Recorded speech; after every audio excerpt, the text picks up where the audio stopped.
नमस्कार. ओम साईराम. मी मृणाल पेंढारकर. आज मी साई सच्चरित्राच्या 33व्या अध्यायाचं वाचन करणार आहे आणि या अध्यायाचं नाव आहे उदीचे महात्म्य. श्री गणेशाला नमस्कार असो, श्री सरस्वती देवीला नमस्कार असो, श्री गुरु मोहनजींना नमस्कार असो, श्री सीता आणि श्री रामचंद्र यांना नमस्कार असो, श्री सद्गुरू साईनाथांना नमस्कार असो. मागच्या अध्यायामध्ये आपण गुरुचे महत्त्व पाहिले. आता या अध्यायामध्ये आपण उदीचे महत्त्व पाहूया. आता आपण महान संतांना वंदन करूया. त्यांच्या कृपादृष्टीने आपल्या पाप राशींचा नाश होतो आणि आपल्या स्वभावातील वाईट प्रवृत्ती नाहीशा होतात. त्यांच्या साध्या सरळ बोलण्यातूनही आपल्याला मौल्यवान धडे मिळतात आणि अखंड चिरंतन आनंद मिळतो. त्यांच्या मनात हे आपले, हे परके हा असा भेदभाव राहत नाही.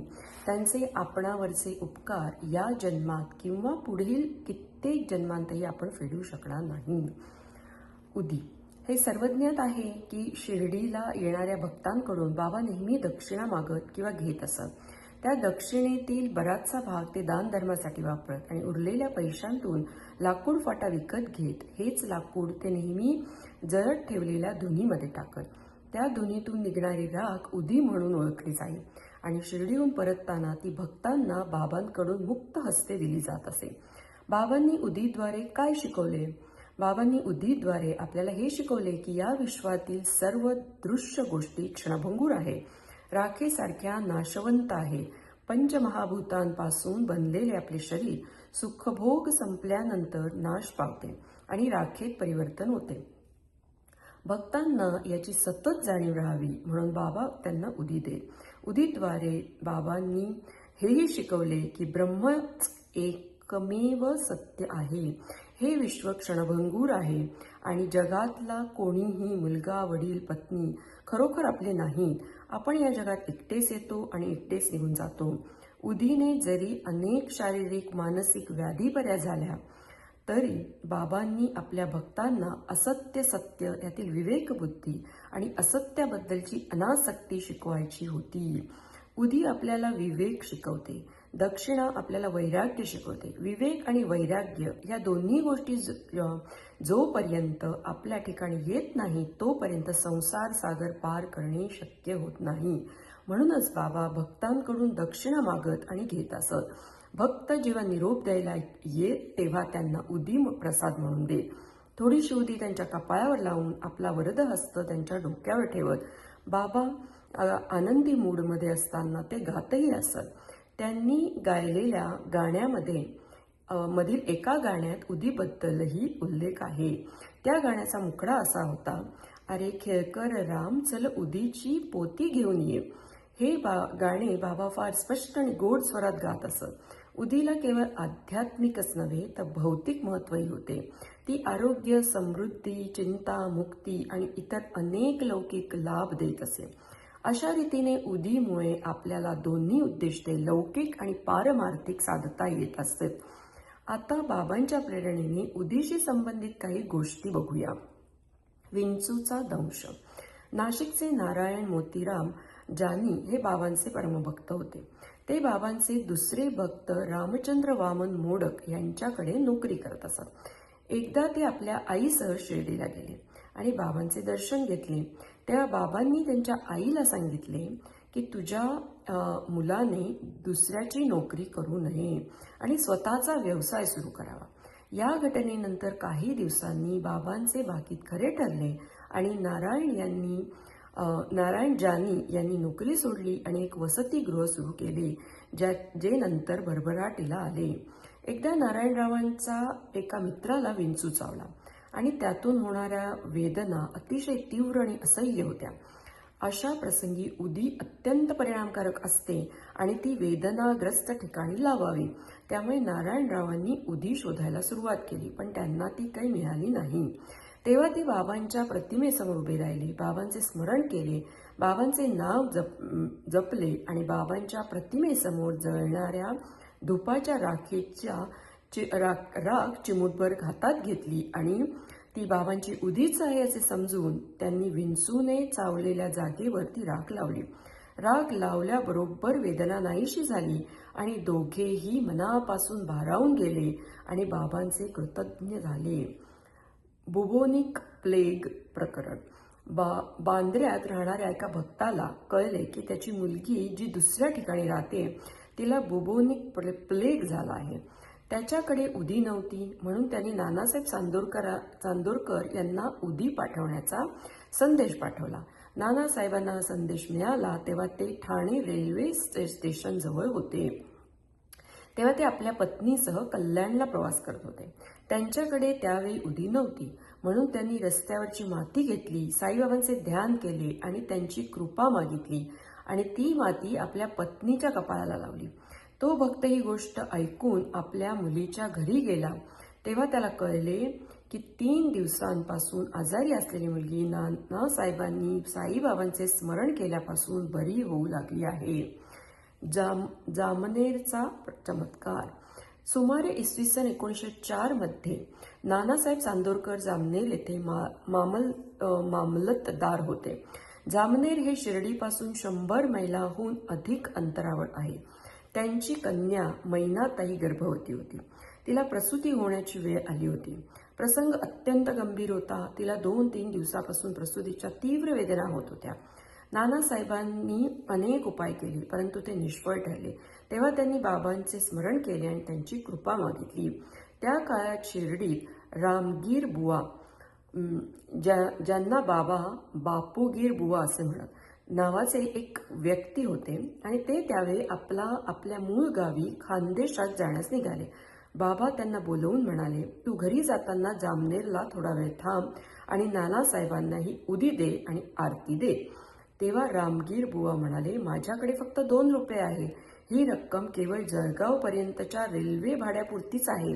त्यामुळे जळगावहून जामनेरला सुमारे 30 मैल येथे जाणे मला कसं काय शक्य आहे.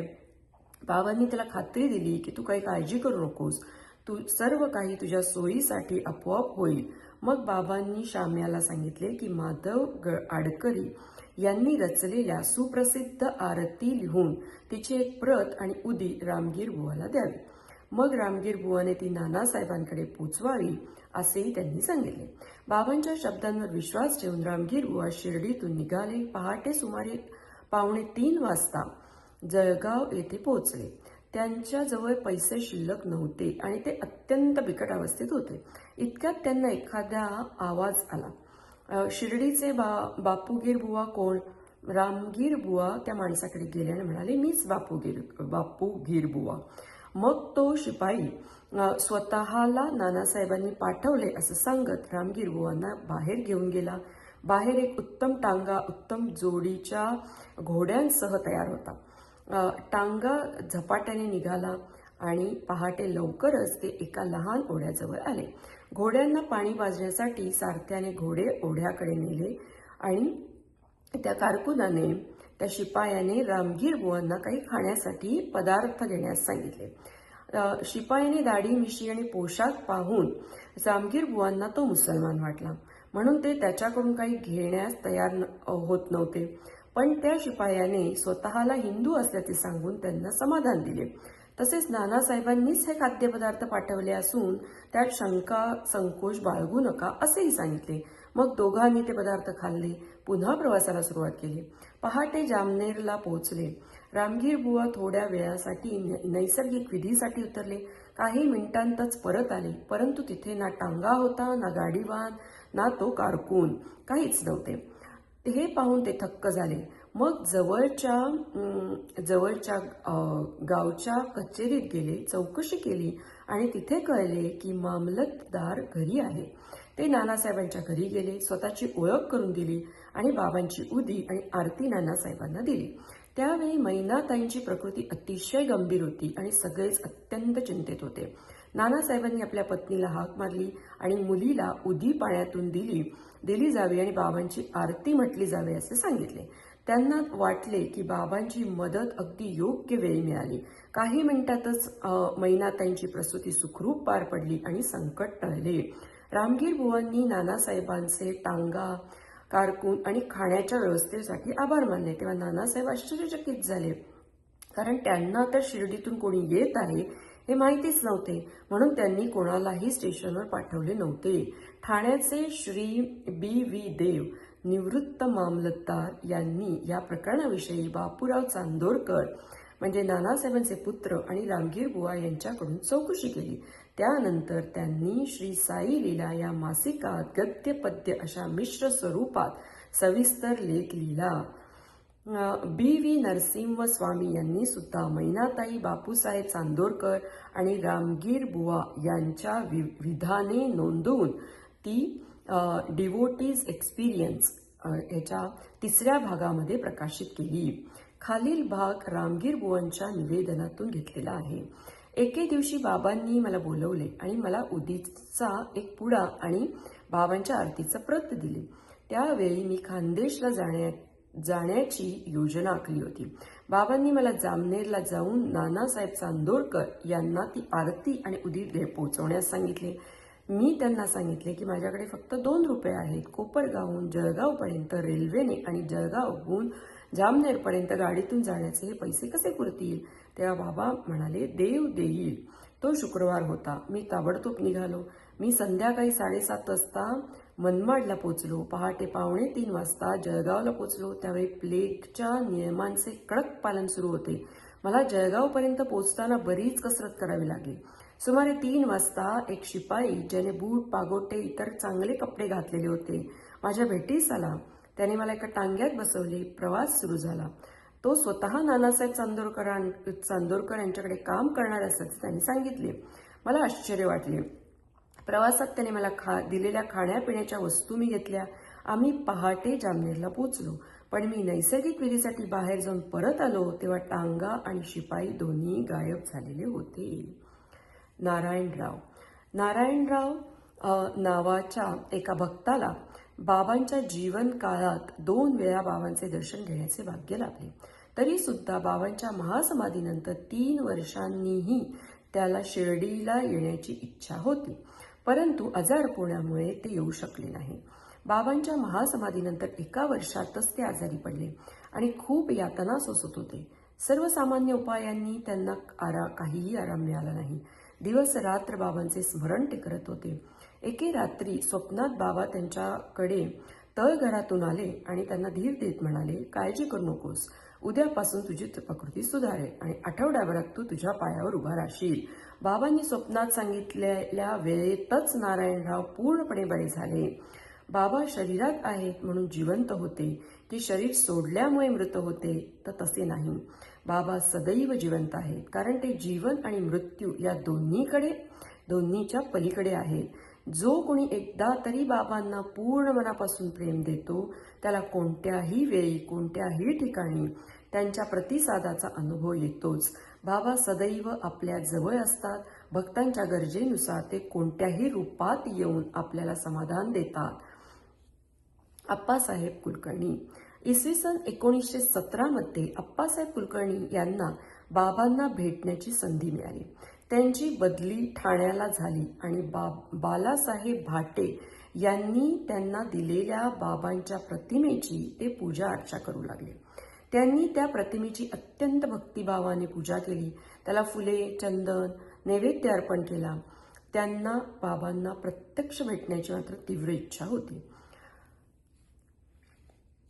या संदर्भात असे म्हणता येईल की बाबांच्या प्रतिमेसमोर मनापासून नतमस्तक होणे हेच बाबांना प्रत्यक्ष पाहण्यासारखे असते. बाळाबुवा सुतार. मुंबईतील बालाबुवा सुतार नावाचे एक संत, ज्यांना त्यांच्या भक्तिभाव, साधना आणि भजनांमुळे आधुनिक तुकाराम असे म्हटले जाईल. ते प्रथम इसवी सन 1917 मध्ये शिर्डीला आले. जेव्हा त्यांनी बाबांना वंदन केले तेव्हा बाबा म्हणाले, मला हा माणूस मागील 4 वर्षांपासून माहिती आहे. बाळाबुवांनी हे ऐकून आश्चर्य व्यक्त केले.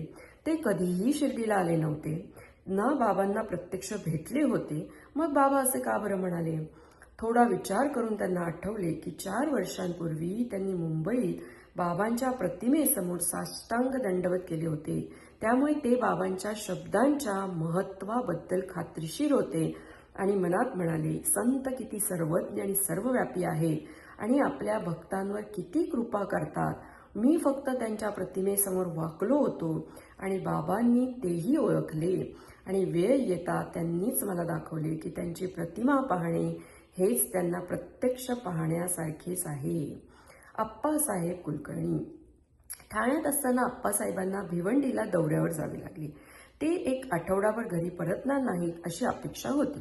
त्यांच्या अनुपस्थितीत त्यांच्या निघाल्यानंतर तिसऱ्या दिवशी दुपारी फकीर आप्पासाहेबांच्या घरी आला. त्यांचे चेहरेपट्टी बाबांसारखेच होते. श्रीमंत कुलकर्णी आणि मुलांनी त्यांना विचारले, तुम्ही शिर्डीचे साईबाबा आहात का? त्यांनी सांगितले, मी नाही, पण मी त्यांचा आज्ञाधारक सेवक आहे. त्यांनी मला इथे तुमच्या घरच्या तब्येतीची चौकशी करण्यासाठी पाठवले. मग त्यांनी दक्षिणा मागितली. श्रीमती कुलकर्णींनी त्यांना 1 रुपया दिला. त्या फकीराने त्यांना उदीचा छोटा पुडा दिला आणि बाबांच्या प्रतिमेजवळ देवघरात ठेवण्यास सांगितले आणि निरोप सांगून ते निघून गेले. आता साईंची अद्भुत लीला पुढे काय घडली ते बघूया. आप्पासाहेबांचा भिवंडीचा दौरा पुढे चालू शकला नाही, कारण त्यांचा घोडा तिथेच आजारी पडला. ते त्या दुपारी घरी परतले आणि त्यांच्या पत्नीने सांगितलेल्या त्या फकीराच्या भेटीबद्दल ऐकले.